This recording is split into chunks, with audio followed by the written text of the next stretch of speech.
Welcome back to Rowing Friends. Today we have a special guest, Paralympian and UB Crew alumni, Todd Vogt. Hope you enjoy this conversation in this episode of Rowing Friends. Got back from coaching not too long ago. So. Boy. Oh, wow. What are you coaching right now? Ooh. I've been coaching at this at the local Masters Club. It's called Station L Rowing Club. It's big. There's like there's probably like 100 people on the team. So Very cool. primarily I've been coaching like the top end group, but today I coach like the developmental skills, I guess you would say. Yeah. I don't know. I'm kind of slowly like dipping my toe back into coaching. I've been kind of coaching here at this club like on and off for the last couple of years, but it depends. Like I'll coach for a few months and then take off for camp or something. So I don't know. I think Peter, the head coach, kind of like he likes me, but he gets pissed at me at times because I just bail out. Well, I'm sure he probably appreciates for you when you're there. So. Oh my God. Yeah, where are you guys? Where you at? Where you were at some regatta or something, right? Yeah, so I'm in Rochester, New York still. Yeah, so I'm from Rochester. Of course, went to UB and then came back. Where do you live in Rochester? I'm in Greece. So I row out of Genesee Waterway Center. Yeah. Yeah. Like down on the river. Yeah. Yeah. Of course, man. That, Stonehurst and all that jazz, right? Yeah, or whatever the incarnation was, head of the Genesee. I don't know. Now it's head of the Genesee. And I actually talked to the people. I was like, where did that? Because I have pictures of that big, huge banner that they used to put, like if you say like Stonehurst Invitational. I'm like, where did that banner go? And he's like, I don't know. He's like, he thinks someone stole it. Just like someone just like probably ran off with it at one point. Did they like pay those teams? Some of those teams that come, because back in the day, like there was like Brown and Cornell. Well, you know who I think it was. Dennis Franheiser was and Tim Geruso. They were like the coordinators for that. Okay. And Dennis had his hands kind of like really in every club because of his reffing. Okay. So I think that he was kind of able to pull these teams in. I mean, the mythical story is that the Genesee is so awesome and it's such a preparation for the Charles that everybody had to come. But I think it probably had more to do with Denny and his connections. He was able to coerce his friends to show up and support his regatta. So yeah. That's cool. Yeah, that regatta was a big deal for him. Amongst all his teams, I remember. Anyways. Yeah. Cool. Yep. I have a technical question. You guys keep cutting out, but is that on my end? Because I think it's on your end. All right, I'm good. Okay. I'm gonna switch which one I'm on. I noticed that I'm on the slower network, so it's fine. Like my audio and video are good here, so perfect. All right, let me come back in. So give me a second. Okay. Yeah, what are you coaching then, Adrien? Which group are you? Right now I'm coaching with Masters. Yeah. Like Masters on a Thursday evening. Like they're in the middle of winter training. They're just kind of we had a ergata last weekend that a lot of the Masters were getting ready for. So where was it? Brighton does a Brighton Burn now. Oh yeah, I think I saw it. Yeah. Did you race yourself? Oh, well, I didn't race this year. It's a lot of different things have been going on family wise, so I just haven't been able to pull myself together to like really be training. But I coached a bunch of people and just got like get the kids ready, like the high schoolers that I'm treating in my clinic and stuff, just trying to get them kind of like up to speed with the different stuff as far as like you can't fly and die. You got it. Something like the basics. I'm like, what's your plan for eating before? They're like, I don't know. I'm just gonna wake up and go. I'm like, no. I'm like, you need to put a little bit of fuel in your body. You need to eat something the day before. You need to like, be eating well in general, like fueling your efforts. So, but that's kind of what I'm doing right now. I have a physical therapy clinic too. Yeah. So I do performance. That's the day job. Yeah. Yeah. So it's been cool. It's been good stuff. So nice. Yeah. When you have a single too, you have your own boat, right? Yeah, so speaking of Dennis Franheiser, so he used to live in my neighborhood, and so eventually he just moved down to like North Carolina maybe like a year ago. And just jokingly, I was like, "Hey Denny, you got a boat to give me?" because like Denny's, like the only reason I knew that somebody who rode lived in my neighborhood is because he had a single in his garage. He had a rack on the side of his house with 4 singles. Right. I mean, I'm Wow. like, who is this person? And I realized it was He's got Denny. 5 But singles at their house, man. yeah, No exactly. Like, kidding. he would just find stuff at boathouses and just bring it home. Yeah. So he had 2 Piner 1981 Oh, singles sweet. in his basement. And the deal was, he said I could have it as long as I came over, helped him take the window out of his basement and pulled it out. Okay. So that's how I ended up with this like I love the 1981 Piners are Piner. nice, man. That's what have you been to Craftsbury at all? Well, I haven't, everybody, I mean, I haven't gone. Like Craftsbury everybody, is you gotta freaking go. Yeah. awesome. I would highly recommend it going if you want like a rowing vacation. It's Mhm. freaking awesome. So It fills up all the time, so yeah, it's it feels very like- hard yeah. to get in. Yeah, Yeah, I don't know when the window opens. January 1st. It's like January 1st. You got to sign up for August. You I know. think so. Yeah, and I think people do repeat visits, so like people who do it, they get Yeah. in as soon as they can. Yeah. The houseboat is a Pioneer there, so it's like, yeah, it's Oh, totally cool. solid. Yeah. So Mhm. Yeah, Yeah. cool. Well, Todd, thank you so much for Yeah. coming on the podcast. This is No like problem. so amazing. Like we're not a big deal yet, but someday, like this is gonna be a Someday. huge, someday this is gonna be a All huge right. podcast. No, it's fun. Everybody's gonna be listening. So Yep. just That's if you fun. could give us like a brief introduction, tell us about like where did you learn to row? Yeah. How'd you Yeah. end up Sure. at UB? Like all that good stuff. And then take us Yeah. all the way to the Olympics, because that's pretty awesome. So much. Okay. I'll give you maybe the semi-abbreviated version, but no, I started as a freshman in '92. Okay. I was living in Wilkinson, right? Mhm. I was in like the 5th floor, 4th floor of Wilkinson, and there was a bulletin board that had a flyer. It said like, come to the informational meeting and meet friends, get fit. And I was like, all right. Funny thing is, my roommate Mike, who I went to high school with, we both went to the meeting. It was Tom was at the meeting, and Tom is like talking, and he's like being Tom. So he's like, yeah, most of you guys aren't going to make the team. You're not going to be fast enough. You're not being dedicated. Like, oh, this is interesting. This is not what I was expecting. But then he like Tom played a video of some like collegiate race or international race. It was an H race. And it's really close. The guys like cross the finish line. The coxswains are going bonkers. The guys are like yanking on oars. And people are like slumped over their oars at the end. And I'm like, whoa.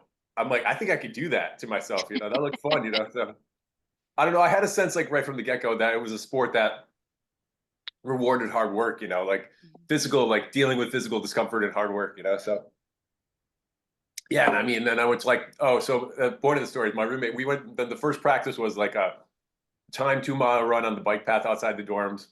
Mm-hmm. And then like a body, like a calisthenic circuit, push-ups and sit-ups and things like that, And my roommate Mike went to the first practice and never went again. And I was like hooked, Yeah. So anyways, yeah, I rode all throughout college, obviously, as you guys know. And then I don't know, I rode kind of at like in the club scene for a while. Like Defo, Chris DeFleece and I rode for a few years together out of West Side. Yeah. So until, did the Canadian Henley Club National Circuit for like 4 or 5 years afterwards. And then in 2000, Heather and I, my wife now, my girlfriend, we met in college. We met senior year at UB, right? Mm-hmm. Oh, I was in graduate school at the time. So I finished graduate school in 2000. Then we moved out to Portland. Like we just wanted to go and like, explore the world a little bit. So we moved to Portland and I got a job in the lab and I was just at work, I was just like joined a master's team here. I joined the Portland Boat Club, just was sculling. And then that was my life for like 10 years. So I started coaching in around 2009, just like juniors and masters at one of the clubs in town. And then in 2010, I got a job, my first like full-time gig. I was so this is funny. I got a job as assistant coach at Willamette University, which is like a small D3 program in Salem.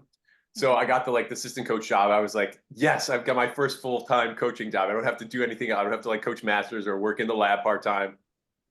And it was like, I was like so pumped. It was 20 grand. That was my salary for the year. So I was like, yes, I'm a bona fide full-time rowing coach. I don't know. I worked to coach at like Lewis and Clark here in town for a year.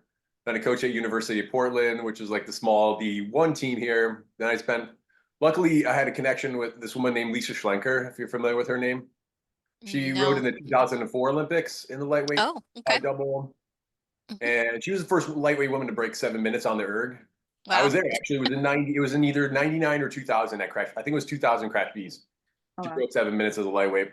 Crazy. Anyway, she was the director at one of the clubs in Portland when I was coaching this. So she became the head lightweight coach at Wisconsin in 2013. So she hired me as the assistant coach. So I spent 4 years there, which is awesome. It was super fun being part of like a huge Division I program, you know, giant boathouse on campus. That place was interesting. I mean, you guys will appreciate this. Like I've done a fair number of podcasts. A lot of times they're not rowing podcasts. They're just like Parkinson's related. So I can't geek out on the details of rowing, but some of the stuff you guys can appreciate. Like, Sure. my God, that boathouse is so nice. It's one of the nicest in the country. But it's right next to the dorms as well. It's literally like 100 yards from the freshman dorms, you know? So it's like no excuse to not go practice. Right. Right on like the center of campus, there's like this trail. But the lake is terrible. The lake is like the worst lake to row on. One of the worst lakes because it's huge. So it's frozen from like December until the first season, I think it was. Like it didn't thaw until like April 15th. We had already gone to like the Connect Cup and we'd already raced and we hadn't been on the water yet, except for like we did do a winter trip in Cocoa Beach and then a spring break trip in Oak Ridge. So we'd had like 2 weeks on the water basically and a lot of time in the boathouse. Like, so yeah, it has this like, what was it, like a 12-person moving water tank, huge erg rooms for each team. And like the boathouse is amazing. Like they just dumped all this money into it, you know? So then anyways, we moved back to Portland in 2017. And I started coaching at like a local club here. Anyways, then like I got diagnosed with Parkinson's and actually rowing helped the diagnosis a little bit, not help, but it made me, so I was in like this group that it's called North Dakota Indoor Rowing Team. It's like a Rolodex crew that does, that we race at the head of the Charles and then like San Diego, the guys also race at San Diego. There's like 20 guys. It's like really fun. Actually, you guys would love this. So there's like probably 20 dudes in there. The head dude, there's 2 guys. The one guy, the organizer's guy named David, this old, like a lot of them are investment banker type dudes, you know, and that's their connection. One of my buddies who's like an investment banker here in town. One of my like teammates at Portland Boat Club is in the group and he's the one who got me into it. So anyways, David sort of is the ringleader. The guy who really does the only deal is like Ante Kurasan, this Croatian Olympian dude, rode for Washington. He's a bit crazy in a good way. He gives us like a 1 weekly erg workout that we have to do. And you just submit it to the group. Everybody talks trash. And there's like, because there's like 20 guys in it, the top 3 or 4 guys are like, Ante goes like, what do you do at Crash Beast? He went like 6'10". There's like 3 guys who were under 6 minutes. There's like Colin McCabe, who was a world record holder on the ergers in the group. So it was like that top group. I'm in sort of the second group where there's a group of us between say 620 and like 640, maybe 4 or 5 of us. And so every week it's like, I'll log on to the group and then I'll see like, what did Jim do? What did Jim Hughes do? I'm like, all right, fine. And it's one hard workout, right? Yeah. Like I did the workout this week. The weekly workout was crazy. It was the hardest one of the winter by far. So here, it was 1 minute on, 1 minute off, 3 minutes on, 1 minute off, 5 on, 1 off, 7 on, 7, 9, 8, 6, 4, 2. And it's supposed to be at like, what did I do it at? Like 2K pace plus 9 is what it ended up being. Whoa, that was crazy hard. So anyways, you do one workout where you see God, you see results, and you know, you flex or you talk trash or whatever. So anyway, point of the story, I was doing the Ender training like in fall of 17. I just felt like pretty terrible. I just felt like I was like slower on the erg. I felt like I was struggling to get through workouts. I felt like I was rowing oddly too. But I just figured I was 43 at the time. So I was like, I don't know, I'm just getting old, you know?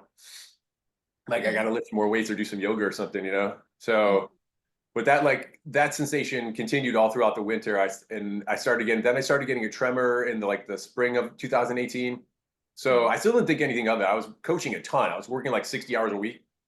So I thought I was just like stressed out or burned out. So I went to see a naturopath and she did like some acupuncture, took some blood, had me give some blood and like did some blood testing and everything came back normal.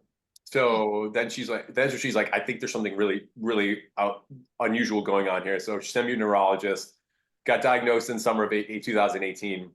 And then that sort of, the crazy thing was like, all right, this is more about rowing is that, so at first I thought I was like done rowing. I thought I was done coaching. Like I was saying, I had a realization recently about this, like, cause I've told this story several times. Like I sort of had a sort of idea where my life was going at the time before diagnosis, right? I was a competitive masters rower, right? I did like, you know, I was a good competitive masters rower. You know, I wasn't like, you know, the king, but I could go to the head of Charles and be in competitive boats or go to San Diego, whatever. And that was awesome. And I was coaching rowing and I was living in Portland. So, and my plan was sort of just to stay at the junior club I was at until one of the like head coach jobs opened up in town, like either the Lewis and Clark, the D3 program, or the D1 program. That was kind of what I envisioned for the future, right? Mm-hmm. So when I got diagnosed, I'm like, that whole thing is gone. Because I don't know, I was like feeling terrible. So I was like, I don't think I can physically manage like the stress of coaching, and I don't think I would competitively row anymore. And like, am I going to be an invalid in a couple of years? So that's kind of what I thought initially. Mm-hmm. But luckily, being like an obsessed rowing nerd like kind of helped, I guess, in this regard, right? Yeah. Because I knew about the Paralympics, right? And I Mm-hmm. actually met one of the guys who rowed for the U.S. in 2012 at a conference. So like a month after a diagnosis, maybe 2 months, I was like, well, what's this whole Paralympic thing about? So first thing I did is I went on to like the U.S. Rowing and FISA for World Rowing website and found the criteria to get classified. So I don't know, just real briefly in case Mm-hmm. there are three Paralympic boat classes. Like there's PR1, which is like essentially arms only. PR2 is the arms and body. And PR3 is the catch-all category for people who can use the sliding seat, basically. Mm-hmm. So, like blind people, single leg amputees, people with neurologic conditions. So I realized, like, looking at the criteria, I'm like, oh, I think I can classify, was the first thing I thought. I'm like, all right, well, that's cool. So then I just hunted around on Concept 2's website and on the internet. And I found like a lot of erg scores of a lot of the Paralympic athletes from like the German team and the Italian team and the French team and the British team and the American team. And the scores I noticed, like the fastest guys in the world were going like right above, like between 6'10" and 6'15". And the slowest guys in who were actually in Paralympic boats were going like 6'40". So right before I got diagnosed, I went like 6'25". So I was like, oh shit. I'm like, excuse my language. I'm like, oh wow. So I'm like, I think I can get classified. And I think I'm sort of with some work can like end up in either the middle or the top end of maybe this the group on the erg, you know? So I'm like, maybe I can be competitive. So then the winter of 19, I reached out to Ellen Misner, the high performer. I just found her email online and like emailed her, like cold called her essentially, like cold emailed her and said, hey, what's going on? This is my story. She like had me do like a bunch of erg workouts and give her the results and had me take some video of me rowing in a 4 or quad and things like that. So I sent her some video, and then she invited me to selection camp in 2019, and that sort of like that started the whole ball rolling. So I didn't the priority boat at the camp. So I did go off to camp. It was in Boston. The priority boat was the PR3-4, which is a mixed gendered boat, right? 2 men, 2 women. So they invited like, I don't know, there's like 6 guys and 6 women, and we sea raced, and I was the third. I didn't make the 4, but I was like the third guy, right, in the hierarchy. So then there's they're just like the lightweight women's single and lightweight men's single, if you're familiar with this. Like prior to this year, they would be raced at the World Championships, but not at the Olympics, right? They were non-Olympic events, right? Like the Cox pair for Defoe when he rode that. Yeah. Point is, like, there's a PR3 pair race for men and women that was not part of the Paralympic program, but it was raced at the World Championships. So they stuck us in the pairs, the coaches, and had us go to trials, and we won our trial. Like myself, it was just us in another boat. And yeah, it was cool, but it was still, you know, it's in Mercer. We won. So we went to Worlds and we finished which was awesome. Like Mahi Drysdale was there, like Hamish Bond was there. And I'm like, what am I doing in the boatyard with these guys, you know? So what right do I have to be here? It's so wild. So then we got killed. We finished in 6th, but it was cool still. So after that, I was kind of disappointed after that. Wait, what year was that? 2019. 2019. Okay. So I was like, all right, I'm coming. Next year's the Paralympics in Tokyo. So I'm like, I'm going to go home and start training. Like, well, at that point, I was no longer working at my coaching job. So I was just rowing. Basically, I was just coaching, not the one before. I was coaching at the club in Lake Oswego. I was like head coach director. They basically fired me because when I told them I was going to go to camp. So I wasn't coaching that job. So I was only coaching like part-time at Station L at the place I'm at now. So then I started training, like, I would say semi-seriously, like twice a day, at least like one proper workout and one half-ass workout in the afternoon, you know? And I was getting faster, and it was going well. And then we had a camp in Chula Vista in early 2020, which was awesome. Like it was super cool to go to that training center. We were there for 10 days. Like Landon Donovan was there walking around with like soccer camp. Tatiana McFadden, the track team was there. It was awesome. The place is super cool. So anyways, like then COVID hit right after I got home from that. So, which actually kind of I mean, it was a disaster, obviously, for a lot of people, but for me, it worked to my favor a little bit because I have a fluid design single, which I still had access to. I could just go down to the club and row it. My coach still could come out in the water with me as well. She would just jump in the motorboat and ride alongside me, right? And then I had my garage, which I had like tricked out into a gym before, like a year before. You know, I had like trap bar. I have a couple ergs in there, but Concept 2 bike and like a half rack and, you know, weights and kettlebells. Like it's pretty nice for the garage gym.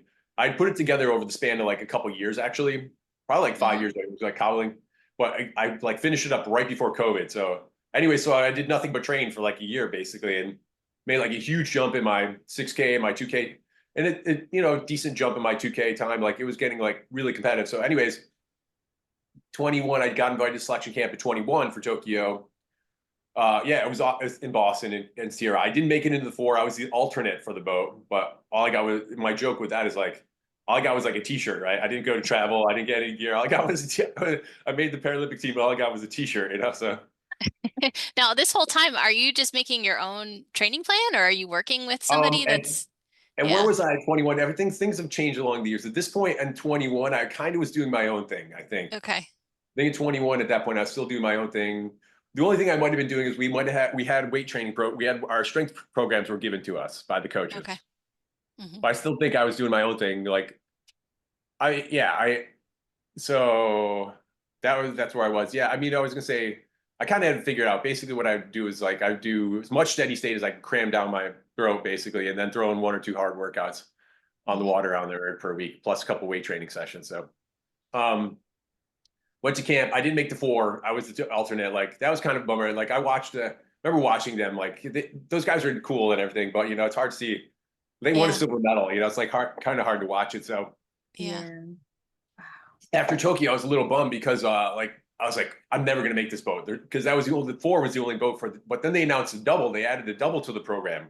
So like, oh shoot, there's 3. I'm constantly the 3rd dude in the hierarchy, and now there's a 3rd seat, and I'm like, sweet. And it's a sculling boat, so I scull a lot too. So I was like, oh, this could work. So I'm like, all right, let's keep going at this. So we're in 22. I did make it in the double with my friend actually, who like lives in town. This girl Pearl, this blind girl. So 22 was a bit up and down as well. Like early in the season, things were going like, well, we got COVID actually in like April. Pearl moved to Portland, right? My training partner. So we're training like all winter together in spring. Then we both got COVID in like late April. We went to Italy for a race, like this race called Gavirate, the Gavirate Paragata. It's in Gavirate, which is near Varese, which is freaking awesome. That's like the coolest place I've been, I think, of all. And we raced there, and so we won all of our races. It's like there's there's like a heat final. Friday night, Saturday morning is the final. Saturday afternoon's heat. Sunday morning's final. So 4 races, right? We beat everybody by open water.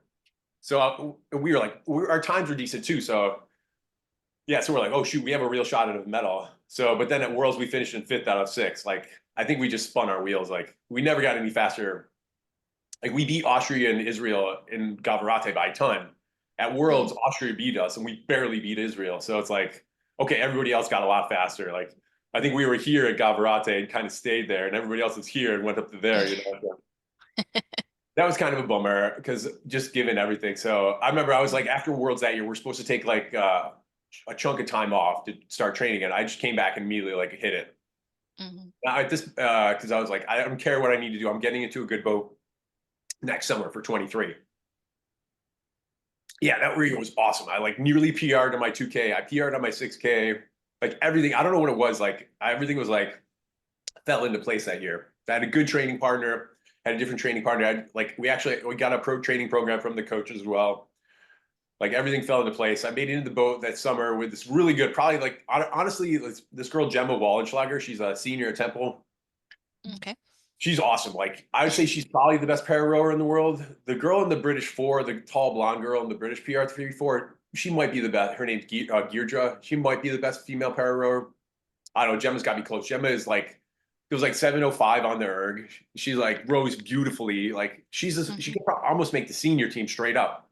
So yeah. Then we finished in 2nd at Worlds. But all right. Even Worlds. Sorry, I'm telling you all the stories in one giant blast here, like a fire hose. No, love it. Yeah. Like we knew we were fast. We went to Italy. We went to Paris actually earlier in summer of 23, and we raced and we beat everybody and threw down some good times. So like we knew we had good speed, but when we showed up the Worlds were in Belgrade that summer in Serbia. So we showed up like a week before our start of our race. We left on the Sunday, got to Belgrade on Monday, and the following Monday was our preliminary heat, right? I don't know what happened. I got sick. Like the day we showed up at the airport, I'm like feverish and all this, like feeling terrible. But I'm like, all right, I've got a week to get over it. I felt terrible. We're still like, it's hot and humid. We're still training pretty hard through the week. We didn't really back off. Like we didn't really necessarily have a huge taper. So I'm just like I'm basically going from bed to the boatyard, maybe eat a little food and back to bed, like all the whole weekend. I'm slowly feeling a little better. Like my symptoms go away, but by the end of the week, I have no energy, but I'm not feverish and anything anymore. I took this like crappy Russian COVID test, but it came back negative. But I'm like convinced I have COVID. I mean, I'm convinced I had COVID, you know? So yeah. anyways, like the preliminary heat rolls around that day. Like I could barely get out of bed. I was like telling my roommate, Andrew, Andrew Mangan was my roommate that year. Do you know him? Do you know? He's out of West. Well, I don't know if he's Yeah, still out of West. he went to Canisius and he rode out of West Side. Yeah. Yeah. He's a PR1 athlete. So he was my roommate. And every day I'd be like, Andrew, I'm feeling a little better. And then I'd fall back into bed, just like, and he's like, dude, you say this every morning. Luckily, I didn't get him sick, too. So anyways, our heat rolls around. It's one to advance directly to the final.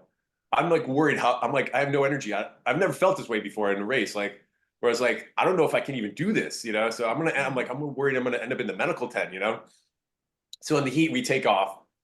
And I'm just like kind of not cruising, but I'm trying to manage my energy in the first 1K. We're in like third or fourth at 1K to go, and I realize I have a ton of energy. So we just start like wailing on it. We like move through the field. We move into we actually finished in third in the heat, but our time was third fastest overall. So our third place time in our heat was like 10 seconds faster than the winner of the other heat. So like, all right. Wow. So it's like, I felt like crap. We didn't advance, but we still finished in third overall. So it was like a mixed bag. Wednesday was the repechage, and I was feeling better. Like I was feeling legit. I was probably like 75% healed at that point. We won our heat by like 10, our repechage by like 10 seconds. And our time in our repechage, which was like us just in cruise control, was like the exact same as the other repechage, which was like the rep of death. It was 2 to advance, and 3 boats were all within like a second of one another. So we knew, I was like going to the final, we're like, this is going to happen, you know? So yeah. And there was like a headwind. It was kind of rough for the final. We were training out of MIT. If you guys do you know where their boathouse is? Their boathouse is in the basin. It's right near the start of the head of Charles. Yeah. Oh yeah. You guys both on the head of Charles, right? Yep. So yeah, the MIT boathouse is like 1,000 meters upstream of the head of the Charles start. So it's in the basin. So the point is like we rode in the basin like every day. So we were used to rough water. And so we were like, all right, this is cool. We were ready for it. And it was a strong headwind. And we knew that we didn't necessarily row at a high rate naturally. Like our natural stroke rate was like 33, 34. We were like the French who went down the course at like 36 plus, you know? So we're like, oh, this is perfect. Everybody's going to be sitting on 32 into this rough headwind. We're just going to wail on it, you know? So yeah, and we finished in second. So nice. That was fun. Okay, so that was like the race course is really interesting. It's downtown and it's like a big park, like a popular park. Like the whole outskirt of the course is like just, you know, along the rectangle of the 2,000 meters is all beach and restaurants. And so we didn't realize it until later. It's like you launch by the finish line, rode past the starting blocks, and then there's the warm up area up there. So we like do a loop and we pull over by the beach. It's a nude beach. So there's like all these like old Serbian people like playing naked volleyball as we're before our start at the World Championships finally, you know? So yeah. That's hilarious. Let's see, the last part of I guess like the good thing, the cool thing was happening is, so that was like September of 2023. Selection camp, normally selection camp is later in the spring. They did our selection camp in January 24. So I figured all I got to do is like train hard for 3 more months, you know, and this boat is mine, you know? So yeah, anyways, went to camp, you know, it was pretty tough. Like I barely made it into the double. There's this other kid, this other young dude who was like faster than the origami you could scull. I beat him on the water, but it was like the sea racing was dramatic. Like you guys would appreciate this too. So it was just like myself, Sage, Danny Hansen, if you know who she is from Hydro. I don't know if you're into Hydro. The Hydro rower is like the big tall blonde girl. That's Danny. Oh yeah. It was Danny and this kid Max, and so we're doing 1250s open rate. First one we take off is me and Sage and Danny and Max. They're gone. They're like they're out of my peripheral vision. Like I can see their puddles. I'm like, my brain is freaking out. It's like, fuck. I'm not making the team. This is it. So we just like bear down and like slowly I see their puddles getting tighter, and then I start seeing their stern deck, you know. So we start just like cranking on it. We catch them. They finish like a length ahead of us, like close length, something like that. I'm like, all right. We do it again. I think we did. I'm trying to remember the exact sequence. I think we did another one. with the same. No, maybe we switched. Yeah, no, I think we did another one with the same lineups, and it was the same thing. It was like maybe even less. They beat us by like half a length or something like that. So we switch over to Danny. It's me and Danny and Max and Sage now. So I'm like, I got to win by like more than a length. So we take off. We take like a 2-length lead, and then they start mowing us down again. And we finish like a length and a half ahead of them. So it was all said and done. It was like I won by like the smallest margin, but even at the time, like none of us knew who won really on the water. So yeah. So the last part of this is like throughout camp, like for the 4 and the double, whenever we do any sort of a selection, like team racing type stuff, the coaches would go back and crank out the data and put it together in their spreadsheet and then email it to us or text it to us like quickly within like an hour or two, right? After the day we did this last day of selection for the double, I'm like just pacing. They sent it to us like 10 hours later. It was like sent it to us at like 8 o'clock at night. So I'm just like pacing the hotel the whole day. Like, am I going home or is this thing continue? So anyways, there you go. And then like, yeah, we trained and we were in Boston for most of the summer, which was awesome. US rowing, like this guy Josie, the new high performance director, is awesome. Like he gave us like the whole team, the Olympic team and the Paralympic team do the same training program, same weight training program. Our stipends, like our monthly living stipend doubled. Like he's really serious about providing resources for the national team, you know? That's great. So, yeah, they gave us like an Airbnb outside of north of Harvard, just north of Harvard Square. We were training out of the Harvard men's boathouse. So yeah, and then we trying to get to the fun part too. Then we went to Italy before going to Paris, which was awesome again. Stayed in like we were supposed to stay in the crappy suites. We didn't really stay in the Arcate near Gavarate, but that was like under construction. He put us up at this place in Varese called the Horizon Spa. It was super nice. I don't know what all these people must have thought, we're like, who are these yahoos? We'd go to the pool and all these like tattooed tans dudes, or like women in their like little bikini with no top. I was like, what are we doing here? We have no right to be here. So no cardboard beds for you. Oh, only in the village, which those are actually more bad because they're actually really pretty solid. Especially it would have been luckily for Team USA they gave us mattress toppers too. Okay. For Team and we had our own house. The Olympic Village is awesome. It's one of the coolest places I've been. That experience was awesome. We had like Team USA had like our own apartment building. It's like a 6-floor apartment building. Our floor was the suites was for our floor was the women are on one half and the men are on the other half. Our suites was like the US para rowing team plus the US para fencing team. The same with the women on the other side. Anyways, on the first floor, here's where I'm going with this. Is like first floor was like sports medicine and then the athlete area where there's like a lounge and food and TVs and things. But they gave us mattress toppers for us for the Team USA, and also gave us individual air conditioners for our rooms too. So wow, okay, that's good. So, yeah, no, the cardboard beds weren't bad, especially depending if you had a pretty nice mattress. So they're very solid. So Village was awesome too. I mean, so cool. There's like 4,000 athletes in there and coaches and staff and all the volunteers and the staff and like they have either the staff who work there who wear these purple jerseys or the volunteers, like you might have seen them, they wear these green jerseys. Volunteers like are all over you. They like love you. Anytime they see you, you feel like very special being at the Paralympics. Like, yeah. We did like other stuff that was cool. We did the second day, we did our gear day. That's where we went to the warehouse essentially. And first you meet like with Ralph Lauren to get the opening closing ceremony outfits, and then with Nike, and then you get all the cool thing about the Nike and the Ralph Lauren. I'll show you a picture if I can on my phone. This is one of my favorite pictures, or two of them. We gave them our sizes beforehand. So then they were like, when we showed up at Ralph Lauren, where is it? There it is. They had our dressing rooms already laid out with stuff for us. So you go in there and like all your gear is like laid out for you by your size. And then they did come on. Then they did tailoring on the spot. It was pretty, all right, here it is. Wow, that is cool. It was amazing. The Nike one was like, here it is. Here's opening ceremony. Okay, so here it is. This will be quick. Couple pictures for you. All right, I don't know if you can see it. That's the double chocolate muffins, the famous double chocolate muffin. Yep. That dude, they're huge. I don't know how the guy said he was eating like several a day. They're like giant, they're like small cakes, man. Okay, that's the room, my dressing room for Ralph Lauren. Again, here we go.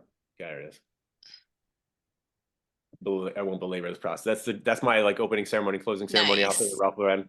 Then we went over the Nike area. This is like, okay, here's my dressing room. It has this little floating know if you can see it, like floating logo. You gotta move your phone a little bit. Other way, Uh, towards you. I can see Close. that. Oh wait, sorry. I can see now. There you go. There, boom. Good. Oh The yeah. logo kind of Okay. floats in the front there. Let's see. You'll get the idea in the next one. So Okay. there, you can see that. Oh yeah. oh, Cool. So it's like you walk in, cool. it has your name there on. That's my point. Oh, Yeah. neat. Name like in the dressing room, So Mm-hmm. like, whoa, this is like special, So yeah, it was awesome. The closing Mm-hmm. closing ceremony was like a giant French techno dance party. Opening ceremony was cool too. I think we actually had a better opening ceremony than the Olympics. The Mhm. Olympics, they Okay. were on those boats, right? We just Yeah, they were on walked the down. boat. Yeah. Yeah, but it was like raining. It looked fun and it looked cool from TV, but Yeah. like for us, we were walking down the Champs-Elysees, like the crowds were like barricaded on the sides, but there's like tons of people along the sides, like going crazy as the Team USA. Like everybody loved Team Awesome. USA too. So you Hmm. walk into the stadium, there's like 40,000 people going crazy. So there you go. That's pretty much it. Nice. That's Oh. so I'll stop cool. talking. So, Yeah. so that must have been like such an experience the whole time. And then like the race, tell us like just how did that Yeah. feel? Um, I had a lot of different thoughts about the race. Like first Yeah. thing, one thing I know I was just talking about is that the racing was different at the Paralympics. At Worlds was cool in one regard in that the able-bodied athletes and the senior team and the para team race together at Worlds. Some sports don't do that. Track and field is actually starting that this summer, Hmm. but track and field has a separate para world championships and track and like regular world championships. So with rowing, they're together, which is cool because you feel like you're part of the whole operation, But it makes it crazy too. Like practicing on the race course when you're out there, it's like try not to get run over by like the Romanian men's eight or whatever. So if you're doing like a full bore piece at 50 or whatever. Hmm. So it makes it a little more of a zoo. But at the Paralympic Games, because there's like relatively so few events spread out over a good amount of time, it's like real quiet all the whole time. Makes it seem like Hmm. real serious, Yeah. Yeah, and there was like 10,000 people in the stands. Like I've never like seen that many people for a rowing race before, pretty much. Other than Yeah. maybe like London, looked like there's a crap ton of people at London Olympics.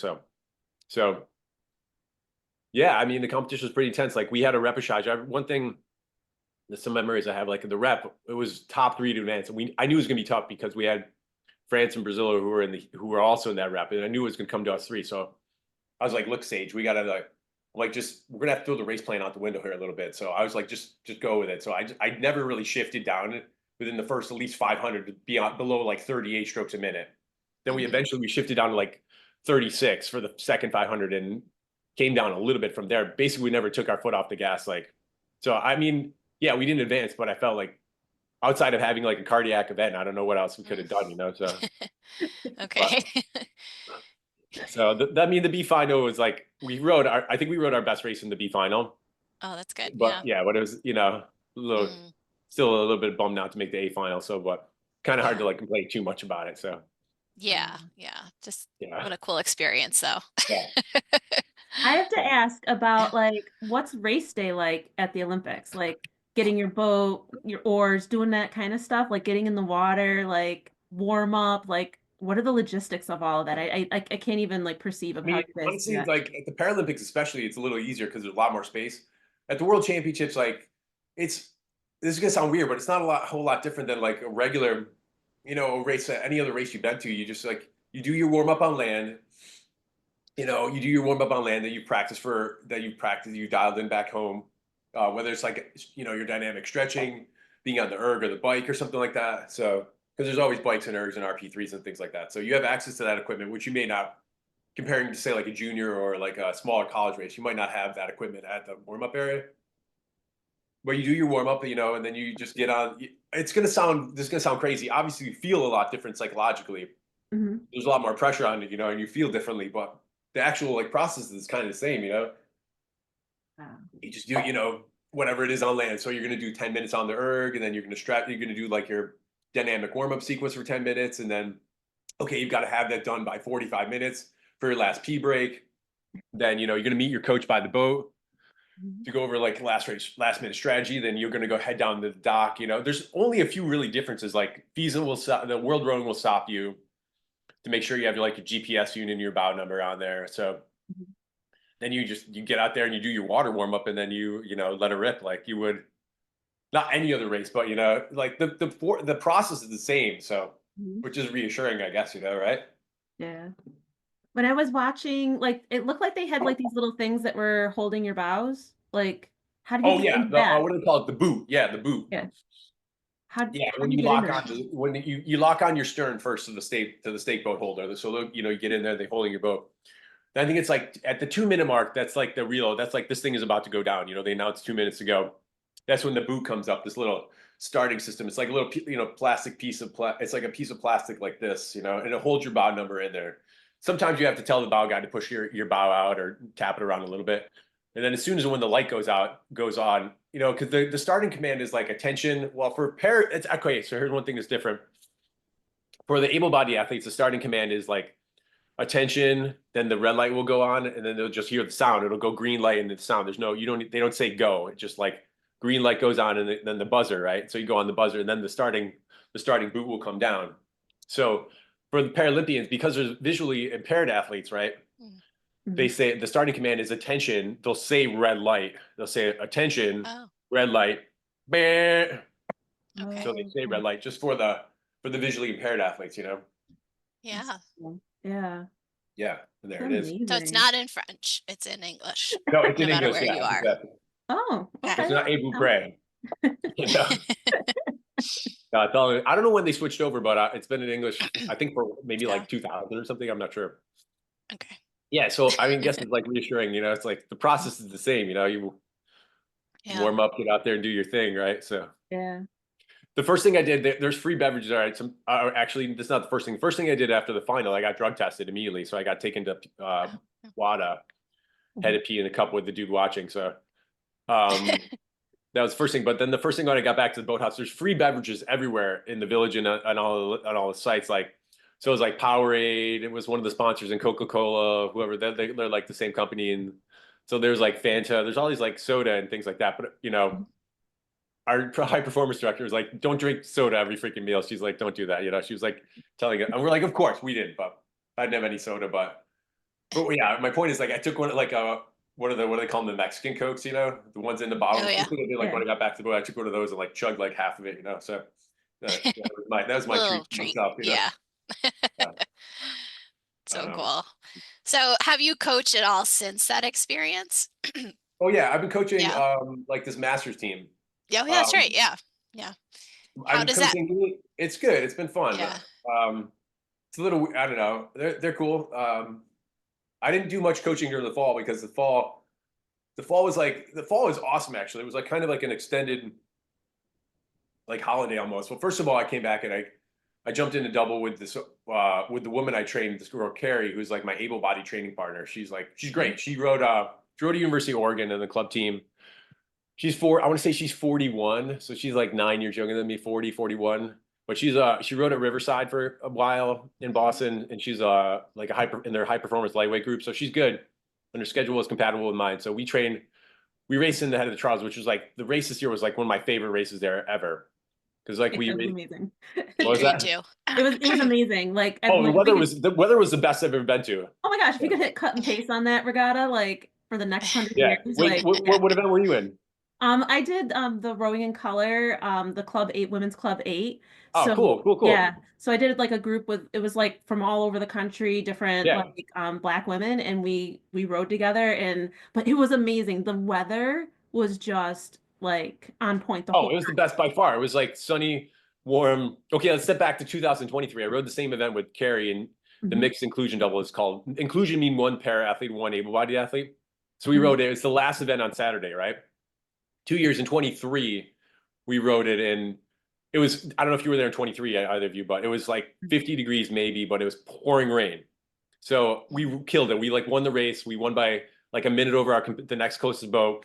And so I remember like coming past Elliott Bridge and Cambridge Boat Club, and thinking, this is my best head of the Charles, and there's no spectators at all, Then we're like, we were in the falls there, so we finished and we're kind of paddling back to the dock, and I'm like, this is our victory lap. Once again, there's nobody here to see us. Nobody there. No. This year was awesome. This year was pretty cool too. We had like the way down, we were bow number 1, right? Bow number 2 was one of the guy, my old teammate from the pair, actually, Andy, and Brooke Walford, this girl who was on the U.S. national team. We figured they'd be fast. Bow number 3 actually was the course record holders, these 2 guys from Unity Boat Club, and used to be a mixed gender event, but they switched it to just an inclusion event. So you could have two men. So it's two men. They're both like two 28-year-old dudes. And then you have like my 50-year-old butt and Carrie, who's like a 43, 41-year-old lightweight woman. I'm like, holy crap, this is going to be tough. So we take off, like they're bout number 3. So we can see them, right? They pass bout number 2 in a hurry by like Riverside. They're like passing bout number 2 and they're gaining on us in a hurry. So I'm just like convinced they're going to catch us through the powerhouse stretch. So I'm like, just thinking to myself, like, let's make them work, let's make them work. So we come around the Weeks turn, coming through the Weeks Bridge, and like, the one thing, like having rode so many summers in Boston, I know the river well.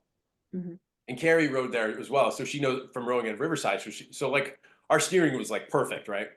So then we come through Weeks, we take this turn. Weeks is actually kind of like a bigger starboard. Like a lot of times people will come through like this, then have to make a big correction and come back through Anderson. You have to kind of, it's almost like not quite 180. It's more like, what is this, like 90 degrees, almost like a 90-degree turn. So we saw them super wide. So I'm like, Carrie, we got to go right now, because they took this super wide turn. So anyway, so we finished the race. Like I see on my GPS that we broke the course record. So I'm like, Carrie, we broke the course record, but I'm sure, just based on the distance between us and them, I assume they beat us by time, right? So we get back to the dock and we looked at the splits. Like they were 11 seconds faster than us Riverside for the first 2K, whatever it is, approximately 2K, first mile. Then they were only 4 seconds ahead of us at Weld at mile marker 2, and then we beat them by 3 seconds overall. So they just went bonkers and like blew up, So that was like really dramatic. So that's awesome. Yeah. Then I won like the award. I don't know. Then the award ceremony, I got the award for like the male para athlete of the year, which is cool. Then we got to do a White House trip, and what was that? The end of October, beginning of November, something like that. Wow, that's cool.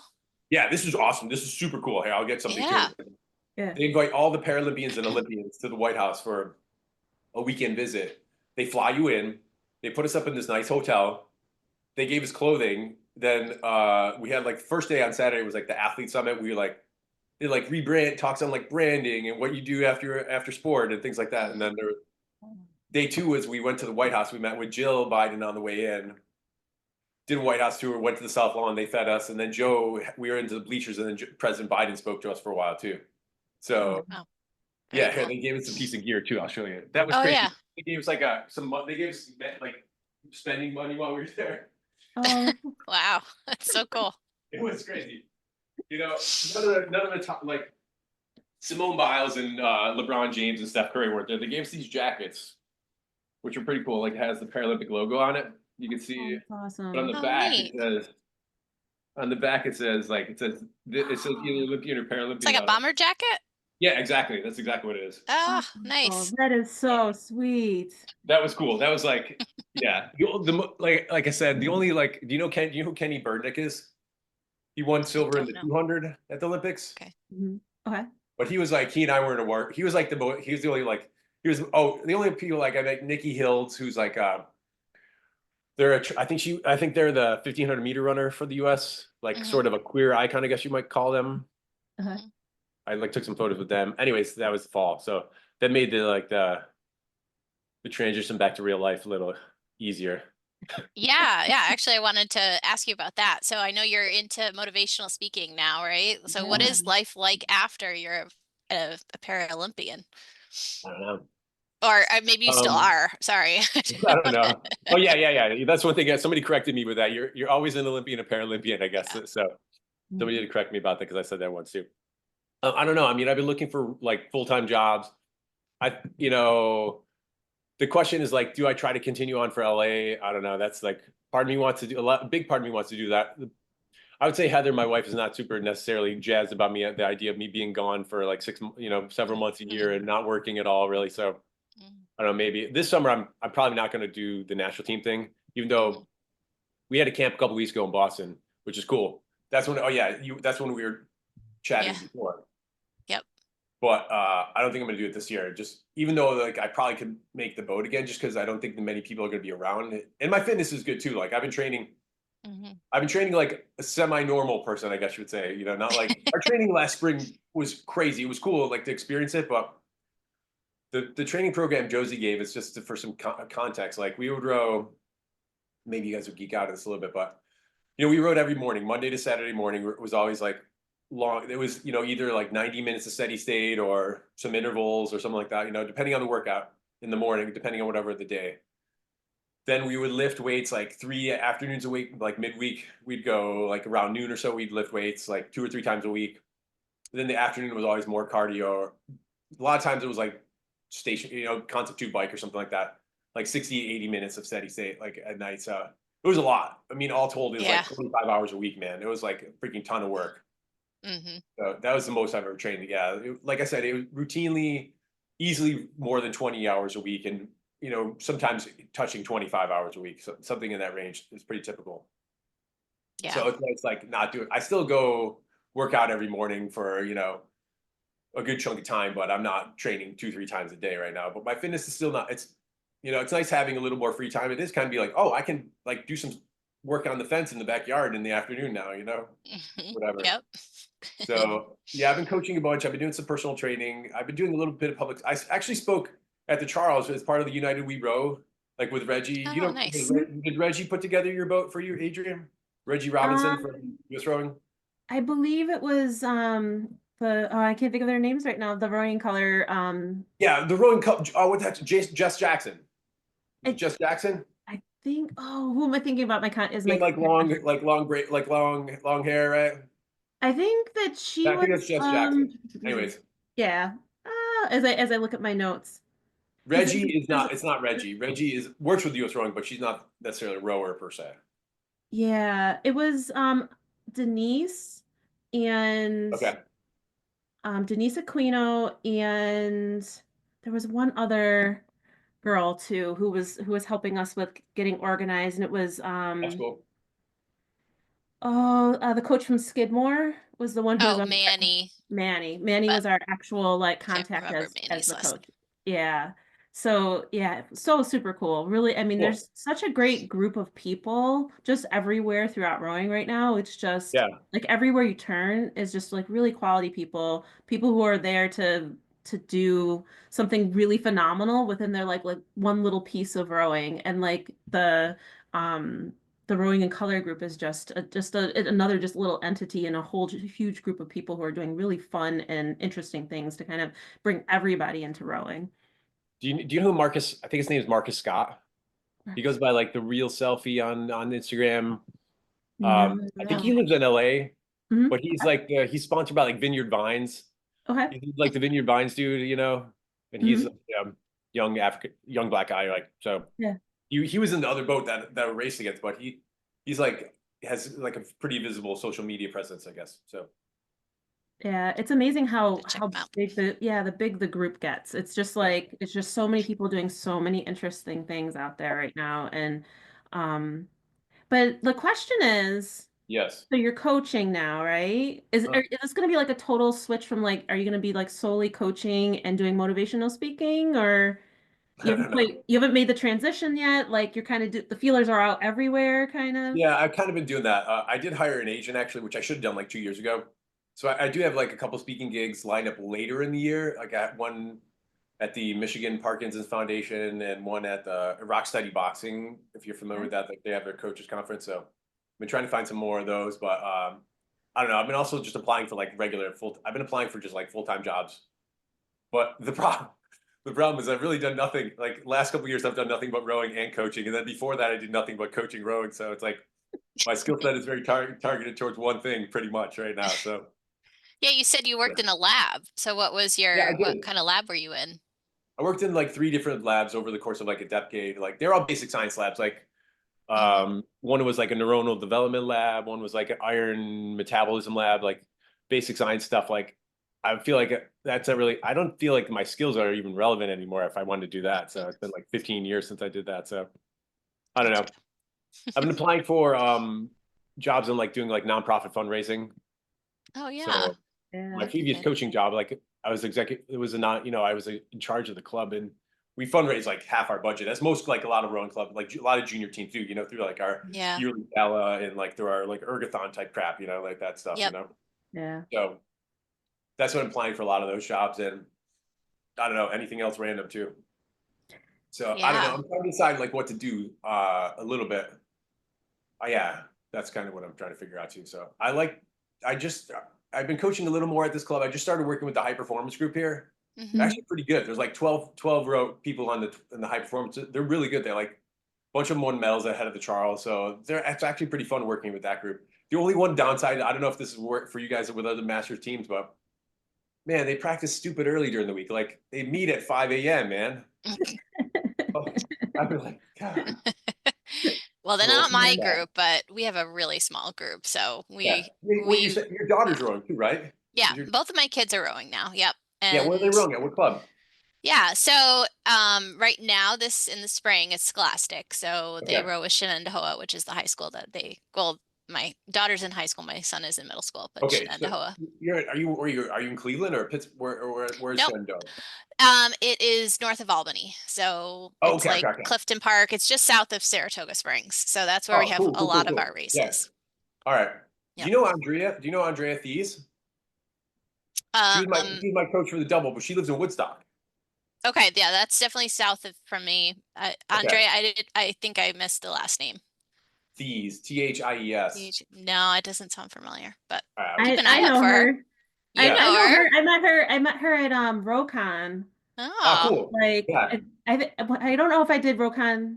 Was that 23 that it was in Atlantic City. And before the actual convention, so I teach the level 3 biomechanics cool, nice, I took level 3, and then as my final project, I did like a whole presentation on biomechanics and why I love biomechanics, and that's just like what I'm going to do. Nice work. You have level 3 certification. That's impressive. Yeah. Yeah. So then what happened is they asked me to come back and to teach biomechanics, and so that particular RoCon, they're like, well, if you're going to be there, the level 3s are meeting to do a couple of their seminars in person. I think they were going to do the 3 in the middle. I think it's like biomechanics, rigging, and then technique or something like that. So they were going to get all these modules in person taught to them. And so I did the biomechanics one, and I ended up going to dinner with a couple of people, and Andrea was one of the people I went to dinner with. And so I chatted with her, and she does so many amazing things. Like she was like running like a math program kind of thing, like and then out of the boathouse that she was working out of, plus she's done that's right. Like she's such a dynamic person. Like she's amazing. Really cool. But yeah, she's awesome. It is kind of cool. Okay, going back, it's like slight tangent, but the one cool thing that's fun at this level is like sometimes when you're rowing, whether it's like if you're just like a master rower or junior rower coaching juniors, you know, you can get a lot. You don't necessarily need to geek out to the nth degree, but it's fun to like we had all the Peach System power line data on our Orlocks, you know. So you could see like every stroke, you could see exactly how many watts you're producing and exactly the curve and exactly what your catch angle is. So that's kind of fun, like, you know, really getting into the maximal performance level with these sort of details, like which you don't necessarily need to do that with the junior crew. You know what I mean? Like, as long as they're all pitched at 4 degrees and they all have the same oars or something like that, you know, you're good to go. You're all right. You know, like that's like the interesting part. Like that's what I always talk about. Like when I do the presentation is like biomechanics is like the sheet music to rowing. Like you can totally play a song without the sheet music, and like it'll come out sort of okay. But like when you have the sheet music, you're like, oh, like that's the lyric, that's the note, that's the rest, and that's the tempo. Like you get all of the details, and like that's why I love biomechanics. What I do with my clinic, I'll take people through like analysis on just like the C2. Like there's I don't know if have you ever used Row Hero? Heard of David DeWinter I have not used Row Hero. The only app I use, I mean, I have 2 things. I have an RP3. I have my own RP3. Oh, okay. Yeah. I use the Earth Data app all the time, actually. I like obsess about stroke length on Earth Data app, you know, on Constitution. I know. What is it? I want to know. You're very tall. Depends on the machine and what the stroke rate is. Like if I'm cruising at steady state and I have a C2 dynamic and a C2 just like static erg. On a static erg, it's maybe like 142. Oh. If I'm in dynamic, I can get it up like without a whole lot of effort. With focusing and rowing well, like in the low 150s, you know. So. Oh my gosh, that's amazing. But then it comes down like when I'm doing pieces, I try to keep it above say 130. Like if I'm at say 30 strokes a minute or above, if I'm above 1.3 meters, whatever, I'm generally feeling that's okay, you know. Depending on where the stroke rate is, like above like 28 to 30, that's when the stroke starts. I just try to keep it above 130, you know. Yeah. I don't know if you're experienced with this too.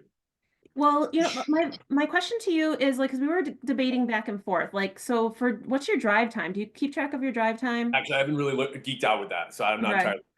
So drive time from catch to finish. Yeah, For most of the people that I treat, like so like the normal mere mortals, their stroke lengths only get to like, peak is like 130. Most people are averaging somewhere in that 125. Like the smaller high school kids, like 120 to 125 for stroke yeah. length. So then as far as drive time, they're like at somewhere between 0.6 and 0.7. All right. So like, but in all the books that I read, like when I read like Klezhnev and like Mhm. what is it, the biomechanics of rowing book that he has, Yeah, he Valerie talks about Legend, a yeah. drive time of like a minute. And I'm like, not a minute, but like a second, like a full Second, second. Oh, yeah, sure. Okay, all right. I'm gonna play around with this. I got some. All right, I got yeah. some to do tomorrow when I'm on So, there. so I'm just wondering, like when you're in a stroke that can get up to 145, Yeah, 150 as far as Yeah. length, does your drive time get up to close to point, like close to I don't one? know. That's a good question. I'll let you. I'll check back and let you know. So Yes, yes, yeah, definitely let me know because I know like I mean the other portion of it is that I use the drive time to help set up drag factor for like especially some of these really like short, not short, but like the weaker, taller, thin girls that get on the yeah, erg. Like yeah, the sure. drag becomes like this huge factor. It becomes an issue for them because their drives get so muddy.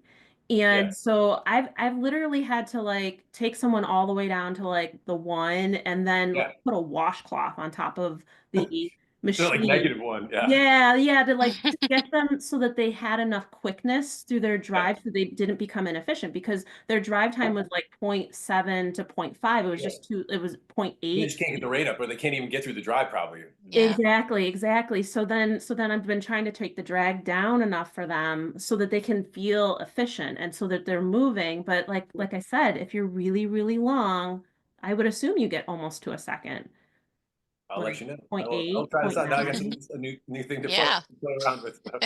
Yeah, it's fun to play. I mean, like I love like I'll geek out and like print out like a whole 2K. Like my clients are like, why like I'm old school because I like hard paper. Like I literally like will print out a 2K, which comes out to about, 3 or 4 sheets of paper, and we'll Oh, like that go little graph that through. has like the heart rate, that has like your stroke rate overlaid and your speed, right? So it's like Yeah, like the whole converting. thing. Like Yeah, we will look at from stroke 1 to like stroke 230. Like we will yeah. we will go through and we will highlight any stroke that is not on goal. I mean, Okay. like it's because it's such a great representation. Like you can Yeah. see what are we doing? Like is it the beginning of the test or the end of the test? You can see by the highlighted things. So yeah, I love geeking out on that stuff. That's my Cool. jam. Nice. I can see that working with Andre. Andre is into that stuff too. Yeah, yeah. Luckily, rowing at that level, like the last couple summers, is that I don't have to worry about any of that stuff too. So there's like people who are way smarter than me who like I can say, "Hey, can you rig this boat for me?" You know, I mean, my skills are decent, but it's nice to have people who are way smarter than me at doing that stuff. As far That That is a is fun cool. thing. Was that? As far as rigging, like how many rigging changes do you guys like? Do you go out, do a practice, and then come back and they'll do a rigging change, or We like did a lot of how rigging. often does it happen? I mean, especially with the para boats, with people who have all kinds of different things going on with their bodies. Like, there's a lot of rigging changes that are constantly happening. So, Mm. yeah, we played around a lot. I mean, Andre and Tom, like, there's another guy.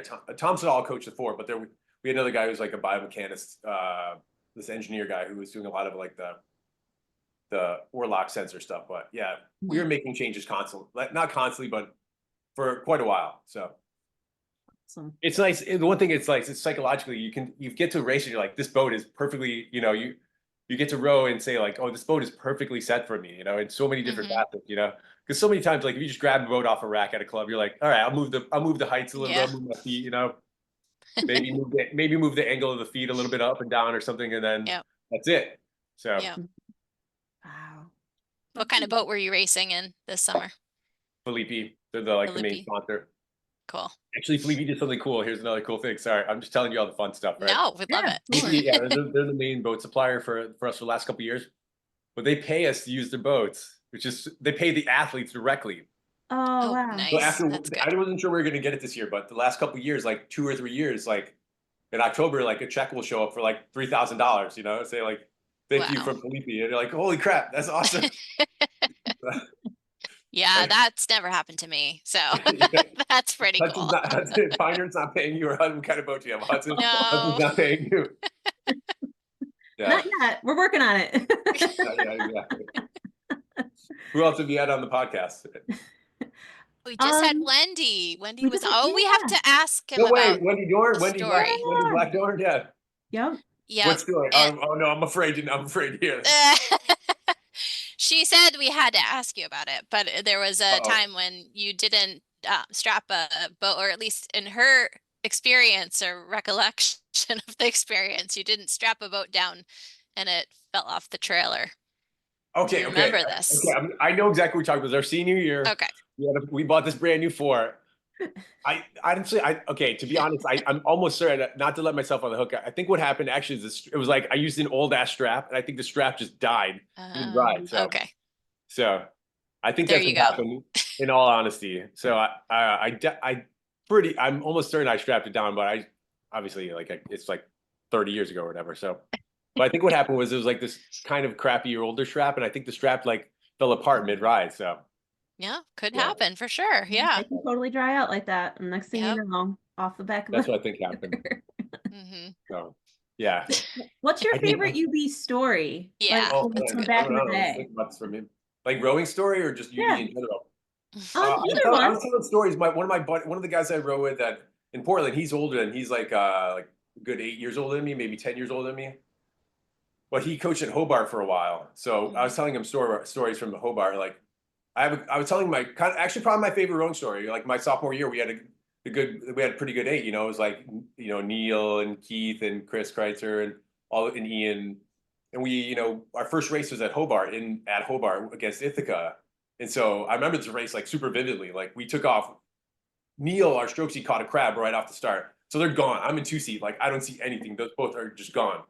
Suddenly, like in the second 500 meters, I can start seeing like puddles again, and then suddenly the Ithaca boats like comes into view. And so we catch Ithaca at 1,000 meters, and I think we just started hauling ass, and then we catch Hobart with 500 meters to go, and we win. We cross the line. So we cross the finish line in first, and we're like hooting and hollering, and we can see behind us all the coaches' boats are sort of driving around, and then suddenly the Hobart guys are like yelling and screaming, are like cheering. So apparently, like there's a subtle turn. Our coxswain cut the buoy, and we got Oh. disqualified. So it was like, yeah, super dramatic. So No, that's too yeah, bad. yeah. I mean, the following year we raced Hobart and Ithaca, and Hmm. it was a good race. Like it was really close. Like we blasted away. Ultimately, like we were dead even basically to about 1,500 meters. Actually, Hobart caught a little crab right around the 1,500 meter mark, 500 to go. We took a push. We took like two seats, but then they caught us again and beat us with like 250 to go. It was pretty dramatic. It was like pretty painful. But the one thing about that race, I remember Joe told us like it was our first race of the season again. He's like, look at just do your start sequence and sit on 32, and then you can sprint at the end, but don't go higher than 32. I want you to stay at 32. Of course, like we just take off and we're like 34, 36 strokes a minute. We're just like refusing to let Hobart get away. And so we're like, oh, we get back to the trailer and we're all like coughing and hacking and like dying. And he's like, what the fuck do you guys do out there? I think he was like half angry and half like impressed. Yeah, well, one of the things we were talking about with Wendy is just the amount of time that both Tom and Joe put into the team. It's Oh my of their God. own Yeah. time, Yeah. not getting paid, and yeah.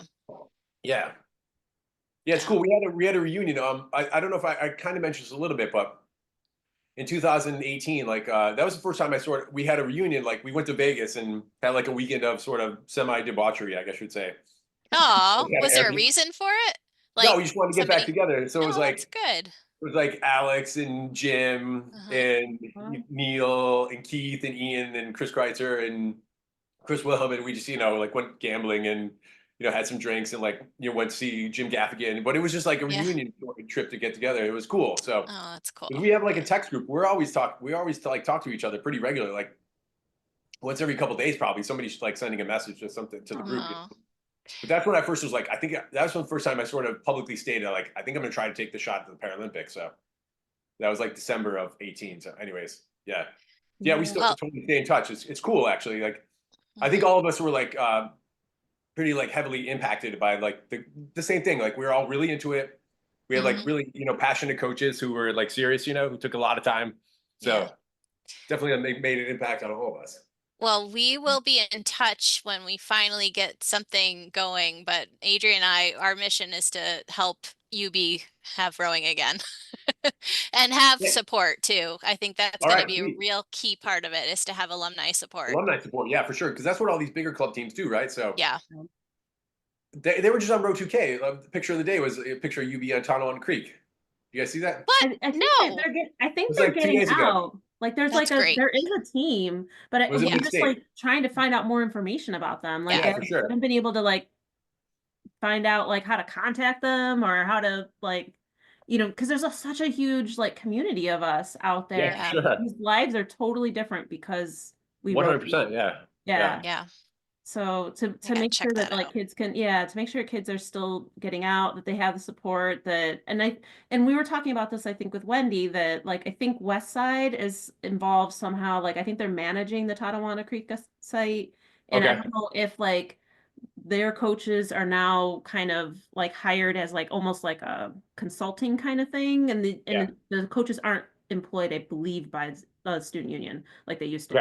So I think it's a different relationship because there was an issue, I think, insurance wise with the coaches before, and that was kind of like the issue that they had. So I'm not surprised. I mean, I didn't know how it was. necessarily.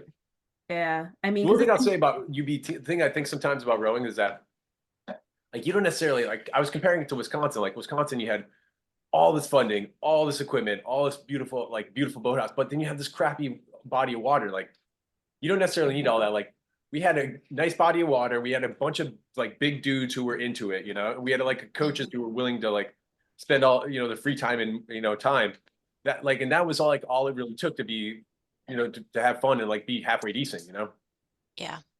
Yep. It doesn't require like a beautiful boathouse and like, a fleet of brand new Hudsons, so necessary. That hurts, but it doesn't hurt. It doesn't hurt. No, we had our little airplane hangar on the. I don't know if you've ever seen that, Todd. It was like in 98, 99. Yeah, the Quonset hut. Yeah. Yeah. Okay, you've seen it. Mm-hmm. Is that still what it is, right? Or still, that's all UB has. Yeah. That's what I thought. Mm-hmm. Still there. That's better because before that we had nothing. We had like a party tent, right? Well, that's true. Yeah, other than rowing out of West Side, but yeah. Yeah, exactly. Trailer, bringing the trailer there every day. Yep. Yeah. Well, Todd, thank you so much for speaking with us today. I know we've taken up a bunch of your time, but like keep us posted on everything. We'd love to have you come back and chat with us. Definitely. Yeah, absolutely. Like, this is what we do. We just kind of chat, just rowing. Anything rowing goes. So and getting more people together and getting more UB people involved. So keep us posted on your speaking and your coaching. You just never know what's gonna kind of pop up. I think that's the one thing about rowing. Rowing like is kind of like the wind. It kind of pulls you into different, For sure. Different parts of it. Yeah, exactly. I totally agree. Yeah. I've often thought that too. Yeah, it was fun talking to you, Todd. Take care. Yes, thank you so much. Going about all these weird stories. No, we loved it. We loved your stories. It was amazing. That's what this is about. Yeah. Rowing friends. Yeah. That's right. Very cool. Well, Heather. Have a good rest of the day. And if you have any ideas of who we should ask to come on the podcast to talk. Yeah. Okay. Yeah, because you're on that group chat with with all your UB like friends. all the guys, exactly. All the guys, like tell them that you came on our podcast and they could come and tell their stories because it's also I a little usually have Ian. archive. Ian on as well. So all right, okay, he rode on the national team. Like he has tons of cool stories actually. So sure, that'd be great. Yeah. I know Ian through his name through other people, but I don't know if Ian's name always floated around. I don't know if he was my roommate for a couple years, so. Oh wow. So cool. All right. Yeah. I know one of you has to go too as well. So. All right. Yeah, I was saying hi to Heather. I don't know if but tell her I said hi. I remember her. Bye. All right. Talk to you guys later. All right. Bye. Bye. Bye.